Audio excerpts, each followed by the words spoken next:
जय श्री श्याम। खाटू नरेश जी की जय हो। भगवान को न मानने वाले के साथ हुआ खाटू श्याम जी का चमत्कार। पिछले कुछ सालों से खाटू श्याम जी के भक्तों की तादाद लगातार बढ़ती ही जा रही है। कहा जाता है कि खाटू श्याम बाबा जिस किसी के सर पर अपना हाथ रख देते हैं वो जीवन में कभी हारता नहीं है, इसलिए उन्हें हारे का सारा भी कहा जाता है। आज ये जो घटना हम आपके साथ शेयर करने जा रहे हैं ये गुड़गांव में रहने वाले एक परिवार की है। ये घटना वर्ष 2024 के माह अक्टूबर की है। अभिषेक और उसकी पत्नी नेहा गुड़गांव के एक फ्लैट में रहते थे। दोनों एक प्राइवेट कंपनी में जॉब कर रहे थे। 1 साल पहले ही दोनों की शादी हुई थी। दोनों एकदम मॉडर्न, नए ख्यालों वाले। ना उन्हें भगवान से मतबल था, ना ही अपने कल्चर से और ना ही अपने घर वालों से। दोनों पति पत्नी अपनी छोटी सी दुनिया में खुश थे। दिन भर जॉब करना और रात में पार्टी, इसके अलावा उन्हें और कोई दुनिया देखी नहीं थी। ऐसा ही समय बीत रहा था। कुछ दिन बाद अभिषेक और नेहा को पता चला कि वो दोनों माता पिता बनने वाले हैं। ये खबर सुनकर दोनों की खुशी का ठिकाना न रहा। दोनों ने ये खबर सबसे पहले अपने माता पिता को दी। अभिषेक के माता पिता कानपुर में रहते थे। ये खबर सुनकर अभिषेक की माँ सुनैना जी ने कहा, बेटा ये तो तूने बहुत खुशी की खबर सुनाई, लेकिन अब बहू को बहुत ध्यान से रहने की ज़रूरत है। तू अब उसकी नौकरी छुड़वा दे और मैं वहाँ आ जाती हूँ। बच्चा होने तक मैं अच्छे से बहू का ध्यान रखूँगी। तभी नेहा उन्हें आने के लिए मना कर देती है। अभिषेक नेहा को समझाता है कि माँ को आ जाने दो, वो तुम्हारा अच्छे से ध्यान रख लेगी। लेकिन नेहा कहती है, आज के समय में किसी की ज़रूरत नहीं पड़ती और तुम्हारी माँ बहुत ही पुराने ज़माने की है। मैं एक अच्छी सी मैड रख लूँगी अपना ध्यान रखने के लिए, और आगे ज़रूरत पड़ी तो एक नर्स हायर कर लेंगे। आप चिंता मत करिए। ऐसा ही समय बीतने लगा। नेहा अपना अच्छे से ध्यान रखती और ऑफिस भी जाती थी। उसने 2 मैड रख ली थी, एक घर के कामों के लिए और एक अपना ध्यान रखने के लिए। ऐसे ही 4 महीने बीत जाते हैं। नेहा ने अब ऑफिस से छुट्टी ले ली थी। वो सारा दिन घर पर रहती और आराम करती। ऐसे ही 8 महीने बीत गए। अभिषेक की माँ रोज़ फ़ोन करके नेहा के हाल चाल पूछ लिया करती थी। जय श्री श्याम। एक दिन नेहा घर पर आराम कर रही थी, तभी उसे बहुत ज़ोर से प्यास लगी। उसने अपनी मैड को आवाज़ दी, लेकिन वह कई बार बुलाने पर भी कोई नहीं आया। नेहा धीरे धीरे चलकर किचन तक गई और पानी लेकर आई। फर्श पर अभी पोछा लगा था, इसलिए थोड़ा गीला था। नेहा ने ध्यान नहीं दिया और उसका पाँव फिसल गया। वो बहुत ज़ोर से पेट के बल ज़मीन पर गिर पड़ी। नेहा ज़ोर ज़ोर से चिल्ला रही थी, लेकिन घर में कोई नहीं था। वो दर्द से बुरी तरह तड़प रही थी। बहुत देर चिल्लाने के बाद वो बेहोश हो गई। थोड़ी देर बाद जब दोनों मैड घर आई तो नेहा को देखकर घबरा गई। उन्होंने अभिषेक को फ़ोन किया। कुछ देर बाद नेहा को हॉस्पिटल में एडमिट कर दिया गया। अभिषेक बहुत डर गया था। कुछ ही देर बाद नेहा का चेकअप करने के बाद डॉक्टर ने बताया कि माँ और बच्चा दोनों ठीक हैं। इसके बाद अभिषेक और नेहा घर वापस आ गए। 2 हफ्ते बाद नेहा की डिलीवरी हुई और उसने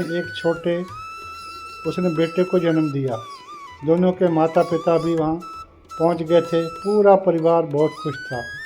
लेकिन 2 दिन बाद अभिषेक की माँ ने महसूस किया कि बच्चा किसी भी चीज़ पर कोई रिस्पॉन्स नहीं कर रहा है। ना वो किसी की बात सुनता है, ना ही किसी को देखकर कोई एक्टिविटी करता है। उन्होंने तुरंत ये बात सबको बताई। सब लोग तुरंत बच्चे को लेकर हॉस्पिटल गए। डॉक्टर ने बच्चे का अच्छे से चेकअप किया और उसके बाद जो डॉक्टर ने बताया उसे सुनकर सबके होश उड़ गए। डॉक्टर ने कहा कि ये बच्चा ना आँखों से देख पा रहा है, ना ही कानों से सुन पा रहा है। ये सुनकर सब रोने लगे। किसी को समझ में नहीं आ रहा था कि अचानक ये अब सब क्या हो गया। नेहा डॉक्टर के सामने रोने लगी कि डॉक्टर प्लीज़ मेरे बच्चे को ठीक कर दीजिए। लेकिन डॉक्टर ने कहा कि अभी हम कुछ नहीं ठीक से बता सकते, अभी हमें इसके बारे सारे टेस्ट कराने होंगे, इसके बाद ही कुछ बता पाएंगे। सब लोग घर वापस आ गए। सबकी आंखों में आंसू थे। सारी खुशियां एक पल में गम में बदल गई थी।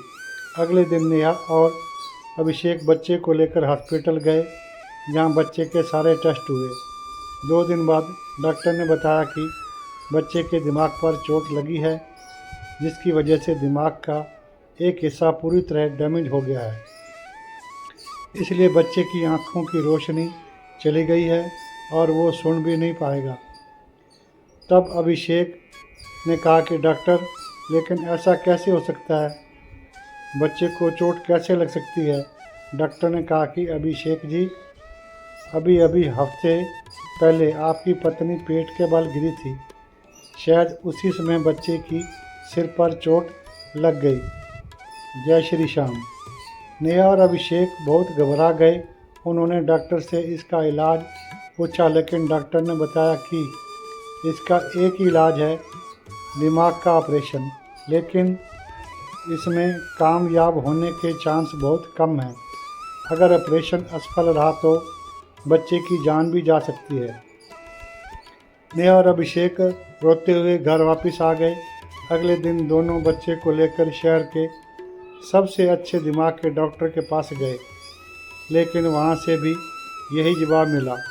2 महीने तक दोनों बच्चे को लेकर जगह जगह भटकते रहे, अच्छे से अच्छे हॉस्पिटल और डॉक्टर के पास, लेकिन सब जगह से एक ही जवाब मिला, ऑपरेशन।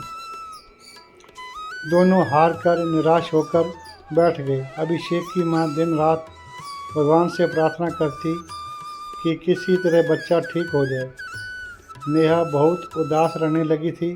वो जब भी अपने बच्चे की तरफ देखती, उसका मन रोने लगता। ऐसे ही 3 साल बीत गए। दोनों की जो थोड़ी बहुत आस थी वो भी अब ख़त्म हो चुकी थी। अभिषेक की माँ यही रहकर बच्चे की देखभाल कर रही थी।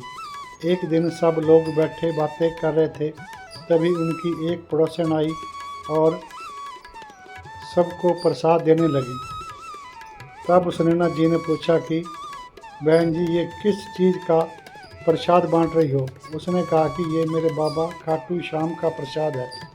आज ही मेरे बेटे की सरकारी नौकरी लगी है। 5 साल से कोशिश कर रहा था, लेकिन कुछ नहीं हुआ। 2 हफ्ते पहले ही बाबा के दर्शन करके आया है और कल ही उसकी नौकरी पक्की हो गई। आज उनका भोग लगा के आई हूँ, उसी का प्रसाद है। जय हो मेरे खाटू श्याम बाबा जी की। सुनैना जी ने उन्हें बिठाया, चाय नाश्ता करवाया और बातें करने लगी। बातें करते करते सुनैना जी उदास हो गई और बोली, देखिए बहन जी, कितना छोटा बच्चा और ऐसी बीमारी हो गई। हम तो सब जगह दिखाकर हार गए, लेकिन कोई फ़ायदा नहीं हुआ। तब उनकी पड़ोसन ने कहा, अगर आप लोगों को ठीक लगे तो इसे बाबा के मंदिर ले जाओ, वही है हारे का सहारा। उनके दरबार से आज तक कोई खाली हाथ नहीं लौटा। हो सकता है वहाँ जाकर इस बच्चे का नसीब भी खुल जाए। ऐसा कहकर वो चली गई। उसके बाद सुनैना जी सोच में पड़ गई और नेहा और अभिषेक से बोली कि बेटा चलो खाटू श्याम जी के दर्शन करने चलते हैं। क्या पता वहाँ जाकर सच में हमारा बच्चा ठीक हो जाए। जय श्री श्याम। अभिषेक ने कहा, माँ आप ये कैसी बात कर रही हो? जब डॉक्टर के पास भी इसका कोई इलाज नहीं है तो मंदिर जाकर क्या हो जाएगा? मैं इन सब बातों को नहीं मानता। जय श्री श्याम। तब सुनैना जी ने उसे समझाया कि बेटा, भगवान के पास हर चीज़ का इलाज होता है।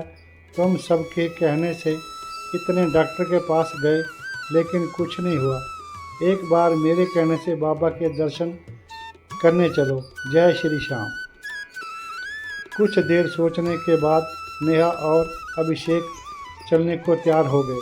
अगले दिन सब लोग बच्चे को लेकर खाटू श्याम के मंदिर पहुंच गए। भीड़ ज़्यादा थी। 3 घंटे लाइन लगने के बाद वो बाबा के सामने पहुंचे। बाबा को देखते ही नेहा और अभिषेक की आंखों में आंसू बहने लगे और दोनों ने हाथ जोड़ के बाबा से कहा, बाबा, आज तक हमने कभी भगवान की पूजा नहीं की। आज पहली बार हम आपके दर्शन करने आए हैं। हमारे बच्चे पर कृपा करो। बाबा ऐसा कहकर दोनों फूट फूट कर रोने लगे। कुछ देर बाद दर्शन करके सब बाहर आए।